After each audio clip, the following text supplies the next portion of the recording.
Hello and welcome to Foreign Policy Focus. This is episode 107 and I am the show's host, Kyle. Foreign Policy Focus is of course a podcast where I discuss current events related to foreign policy and international affairs, international news, and then give analysis from a non-interventionist perspective. The best way to share the show and help other people stay informed on foreign policy news is by sharing the show on either Facebook, Twitter, wherever you can. It can be found on iTunes, at thelibertarianinstitute.org, at foreignpolicyfocus.libsyn.com, or at the Facebook page Kyle's Files. I think today's show is one that you should definitely take the time to share because I think it's going to have a lot of importance, and that is what we're seeing as a clear neocon push to get the Trump administration to go to war with Iran.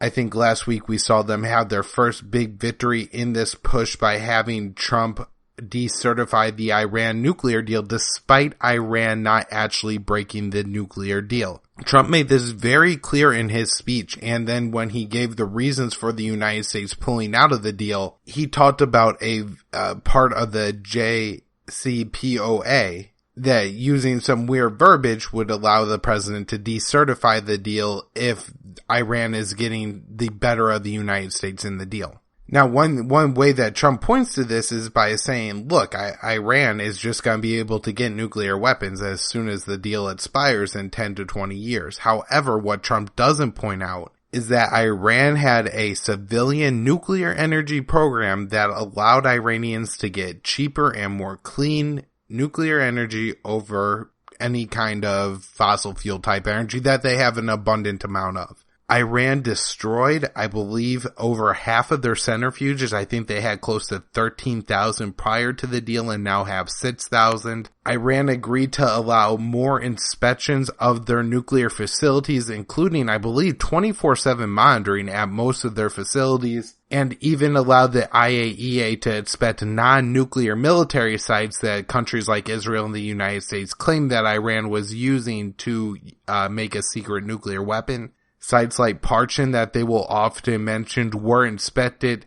They will say that Iran isn't allowing inspections everywhere in their country right now, and that's because the nuclear deal doesn't allow the United States to inspect anywhere in Iran on a whim. The United States is more than able to present evidence to the IAEA that would, show indication that the IAEA needs to inspect these areas, but the United States or Israel has never done so. Under the deal, Iran also poured concrete into their Iraq nuclear reactor, which was one of their biggest, and I believe they got their nuclear reactor from the United States, actually. This is significant because the reactor is filled with concrete. It's done. I mean, I guess, maybe if they chisel it away one day, they could one day use it again, but it's far from in any kind of usable state whatsoever right now. And for Trump to pretend like Iran hasn't severely limited their civilian nuclear energy capabilities and limit their nuclear technology, and also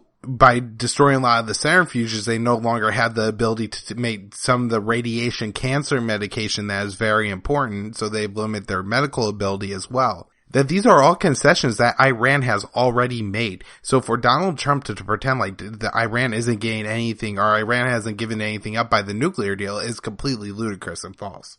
However, Trump was able to decertify the nuclear deal. Now, he didn't pull the United States out of the deal, and Nikki Haley and Rex Tillerson have so far made it clear that the United States intends to stay in the deal as Congress works to amend the Joint Congressional Plan of Action for Iran, or JCPOA. And that was more or less the resolution passed that allowed the President Obama to repeal some of the sanctions on Iran and enter the nuclear agreement. That's, of course, the P5+1 nuclear agreement. So that was a big first step because it brought the United States that much closer to withdrawing from the agreement. Now, this would have a lot of implications if the United States withdrew from the agreement. The first is that it would hurt United States business. United States easing the sanctions on Iran opened the United States up to a huge market in Iran. Like Saudi Arabia, the UAE, and Qatar, Iran is a energy-rich nation and therefore has quite a bit of money to spend. And they've been cut off from the Western world and from a lot of places, the entire world in general. And so Iran, for example, has been deprived of the ability to buy airplanes, airplane parts, and a whole bunch of other stuff. Now that the markets are open to Iran with the easing of sanctions, the United States and Europeans are getting rich off of the new markets being open to them. Also for Europe, being able to import more fuel from Iran and just in general being able to do business with Iran is going to be huge and make everybody wealthier. So the United States withdrawing from the deal would cut companies like Boeing, who sells airplanes, out of the ability to sell those airplanes to Iran, thus selling a lot less airplanes. Certainly that would be a place the United States could gain some wealth, gain some jobs, and all this other stuff that we desperately need, but Trump would deprive the United States of that if we withdrew from the deal. Now, if Europe decided to withdraw from the deal with the United States, the deal would essentially crumble and fall apart, and then I think the neocon narrative would be, hey, look, Iran is now able to make nuclear weapons, and I think they would pretty quickly immediately claim Iran is making nuclear weapons. Now, there is a lot of questions to if Iran would pursue nuclear weapons. They certainly weren't pursuing nuclear weapons before the P5+1 nuclear agreement was reached. That agreement was Iran saying, look, we do not have a nuclear weapons program and you could check our entire country to make sure. And so while Iran may not immediately start making nuclear weapons, if they withdraw from the agreement, the neocons will certainly make it out like they're going to, or, definitely point out they're able to. I don't think it would take long for the United States to take some kind of action against Iran that is much more hostile than the current sanctions type action if Iran started making nuclear weapons, or if the American people were convinced that Iran was making nuclear weapons. Remember, Saddam Hussein did not have any weapons of mass destruction, yet the United States went in there and turned that country upside down, to the point where a large jihadistan existed within the borders of Iraq. So if you think it's hysteria, it's really not. People are very easily convinced to go to war if they believe Iran has nuclear weapons. It would be easy for the neocons to convince Americans of the danger of Iranian nuclear weapons because of how many U.S. troops are in the Middle East. I believe there's 10,000 U.S. troops at the big air base in Qatar, which literally right across the Persian Gulf from Iran. These people would all be at immediate risk from Iran should Iran develop nuclear weapons. And this is something that the neocons would not hesitate to capitalize on to push Americans into war. So that's a concern. My next concern is how they're going to portray Iran as an actor in the region. And they have, in Trump's speech, portrayed Iran as an actor who destabilizes the region. And so I think examples like the Kurdish story, which the neocons are portraying as the Iranians went behind the Kurds' back and stabbed them in the back and got the Kurds to give up all the land they gained from the ISIS war and from 2003 on. So Kirkuk, Sinjar, really from that whole Kurdish region out, all the extra oil fields, all the way down to Mosul that the Peshmerga was able to take from ISIS. They ended up giving all that back, and they say that the Iranians influenced the Iraqi government into doing it, and the Iraqi, were able to pressure the Peshmerga into doing it. I don't think the neocons have any particular love for the Kurds, because they certainly didn't demand that the U.S. military stop helping the Iraqi government when the Iraqi government was going in and taking all the extra Kurdish land. However, I think they're more than willing to grandstand on the Kurds to say, hey, look, the Iranians are undermining our great Peshmerga allies and Iraqi Kurds, and all they wanted was independence, and look, Iran stomped it out, so boo-hoo. And now, now we see how dangerous and destabilizing Iran is. So this is going to get a little wordy and a little complicated, but I don't know how else to do it. And that is what the true story is of how the Kurds ended up giving back all the land they had gained from 2003 on. One of the reasons it's so hard to predict geopolitics and to really understand geopolitics, and for like a politician like Hillary Clinton or Donald Trump to pretend they could be grand players on the world chessboard and carry out all these little manipulations of people to create a better world is completely ludicrous. So the first thing we gotta know is that there's two main tribes or two main different families that are of importance within Iraqi Kurdistan. That is the Barzani family, I believe, and the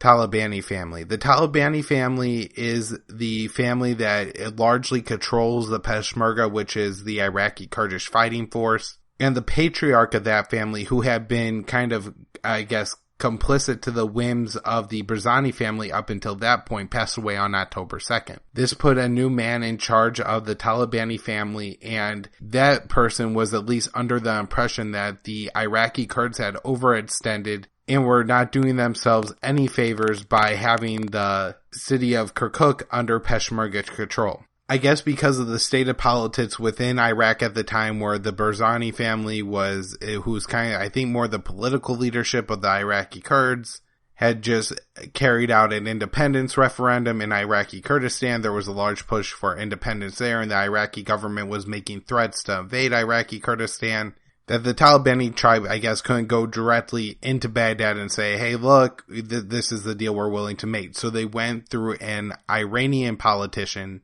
to talk to the Iraqi government. What the Talibanis, I guess, basically offered is to withdraw the Peshmerga back to the 2003 borders of Kurdistan in, I guess, some kind of exchange for the Iraqi government not invading and killing a bunch of people. There's several important reasons why this would have happened. One is that the Peshmerga was just outgunned by the Iraqi army. The Iraqi army, I believe, is an army pretty much built straight on the United States budget. So that, they have all the U.S. stuff, they have U.S. training, so do the Peshmerga, but the Iraqi army to a much greater extent. So if the Peshmerga would have tried to, I guess, die on Kirkuk, they would have died on Kirkuk. The second issue is that, I guess, at least the Talabani family didn't see controlling all this extra land that included Arab land and Yazidi land as being profitable or worthwhile to hold for the Iraqi Kurds. They fought insurgencies in Kirkuk and in outlying towns. And so from their perspective, it was better to give up the extra oil fields in Kirkuk and just withdraw back to the mountains where they know they could defend themselves and they have a certain amount of wealth and stability there. So, I guess maybe somebody could disagree and say, well, the Iraqi Kurds were actually benefiting from holding all this territory. My point is that the leader of the Talabani family did not believe so. And he was the one who was in the position to make the call, not anybody else. So he reaches out, I guess they come to the deal that the Iraqi Kurds will withdraw to the 2003 borders. Now, the Neocons make it sound like the Iranians were the ones who instigated the deal and then, kind of manipulate the situation to the benefit of Iran by having the Kurds withdraw to the 2003 borders. They're portraying the Kurds as these great allies of the Americans and this is in a way, I guess, Iran undermining the United States interest because the United States had kind of set things up to where this is all the land the Kurds would control. The United States didn't do a damn thing to stop the Iraqi government from rolling and taking all the Kurdish land. In fact, they said that the few bits of fighting that broke out, which were apparently Peshmerga fighters more loyal to the Barzani tribe, decided kind of to try to stay and fight in some places, and when they realized they were overwhelmed, they just decided to quickly retreat. But the United States didn't tell the, Iraqi government to back off. They didn't make any threats towards the Iraqi government to end any funding or anything like that. So, in 6 months and a year, think about this story and think about this episode whenever you hear some neocon on Fox News like Charles Krauthammer or John Bolton saying the Iranians undermined our Kurdish allies in Iraq, because I guarantee you we will be hearing that for years to come. And like I said, this will be an example of Iranian destabilization of the Middle East. This will be one of the tenets that the neocons try to build their war tent on. Another one will be the Yemen situation, which I've talked about in the past, but just to update, these neocons continue to say, well, in Yemen, the Iranians are fueling the Houthi rebellion. Do you know what's fueling the Houthi rebellion? It's Saudi Arabia dropping bombs on the families of innocent Yemeni civilians and killing entire families. We had another case where 6 members of a Yemeni family were killed when a Saudi airstrike fell on their house. Only one survivor. One of the children survived. It was 2 parents, 4 children dead, and then 1 child lived. How awful would it be? I mean, you feel bad enough for those who died, but imagine life as a survivor, knowing that, probably having some survivor's guilt, PTSD, and all kinds of other issues from being orphaned at a young age and losing all of your brothers and sisters. Terrible, terrible situation. But this is what is fueling the destabilization of the Middle East. That was a pretty good Freudian slip, everybody. But that's what was, fueling the destabilization is the policies pursued by the United States and their allies that target civilians and continue to kill and starve the people of Yemen and have them die from diseases like cholera. This is now the worst cholera epidemic in history. Terrible, terrible stuff in Yemen. The last thing I want to point out is that there's part of it is just going to be built on flat out falsehoods, and they will come from high members of the Trump administration like Mike Pompeo, who is CIA director. We have CIA Director Pompeo saying that there are connections between Iran and al-Qaeda, and it's an open secret that these connections take place. Now, I've never been in on that secret, and I read foreign policy all day long, so somebody will have to explain to me how I missed out on this one, but it seems to me that Pompeo did a few things. He used very slippery language by using words like connection, or by saying that Iran has been involved with al-Qaeda. Not saying that the two are allies or that the two are working together, just that there's some kind of connection or link there. Maybe at some point, the Iranian government tried to reach out to al-Qaeda in order to get one of their civilians back or something who knows, right? Like, countries do talk to these terrorist organizations because these terrorist organizations hold territory, they hold hostages. They're criminals, and they're terrible people, and to try to bring them in, I'm assuming that sometimes they're reached out to.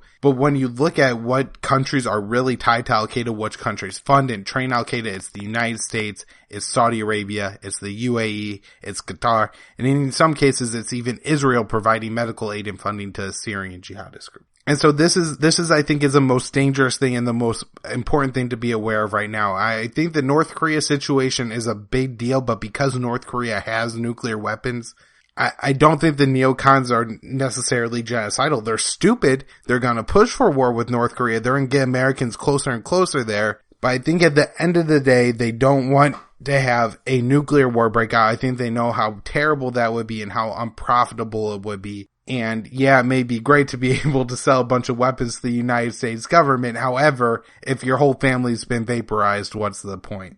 Some interesting things on North Korea, just while I'm bringing it up, is that we also have CIA Director Pompeo saying that North Korea is close to being able to hit the United States with a nuke. First of all, close to being able sounds like news to me because the United States media has for years been declaring that North Korea can nuke the United States. So the headline should be CIA Director says North Korea can't yet nuke the United States, but it's closer, whatever. So, interesting. I think that is one concern I have with North Korea is that Trump said that he would never allow North Korea to be able to attack the United States and threaten the United States. If he really believes that is a red line in his own mind, it could end up being dangerous for U.S. citizens.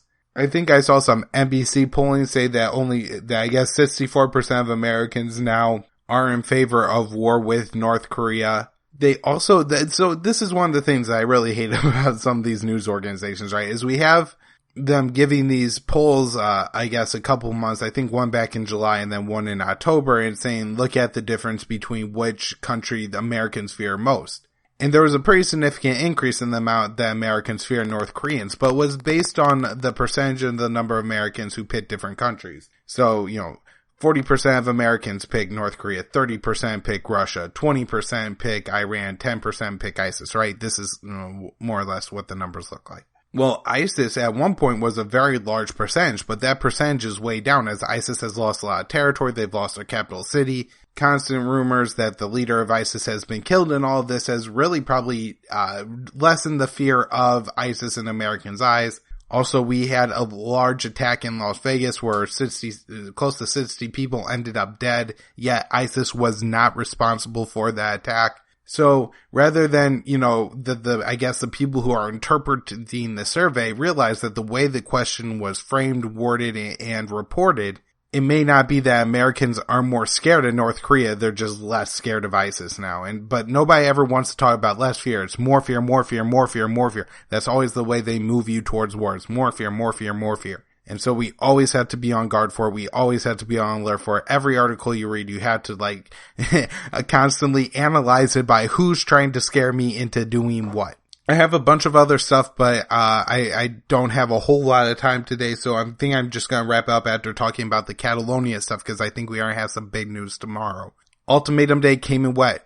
President of Catalonia issues a statement basically saying that, look, we're still looking to do talks with Spain before moving forward on independence. However, if Spain moves forward in any way taking away Catalan autonomy, Catalonia's parliament will vote to declare independence. Spain's High Court has ruled the independence vote illegal, and now the Spanish government is threatening to seize Catalonia if Catalonia moves forward with independence. So, I mean, I don't know. If we're playing a game of chicken here, it's awfully high stakes. It's awfully scary. We saw the way that the Spanish police treated the Catalans when they were just trying to go out and vote their feeling on independence or not. So who knows how aggressive the Spanish government could get against the Catalan people if they do declare independence. Also wondering if the Catalonian government will decide to back off. Maybe they'll look at it and they'll say, hey, look, as much as we want independence, maybe we could work out a deal right now where we keep the autonomy we have and thousands of Catalans don't die. So not sure what's going to happen there. Thanks everybody for listening to the show. Sorry I had cut it a little bit short today. I'll have plenty of news to get to on Monday. But I don't think there's anything critical or pushing in some of the more stories about the Middle East here that I have. So have a good weekend. Take the time to share the show. Give it a rating and review. iTunes is the best place to do that. 5-star rating, good review there. foreignpolicyfocus.libsyn.com, thelibertarianinstitute.org, or Kyle's Files on Facebook. Twitter handle is at KYAAALE. I do a daily news roundup that's, published on the blog at thelibertarianinstitute.org or on my page, kylesfilesblog.com. Thanks everyone.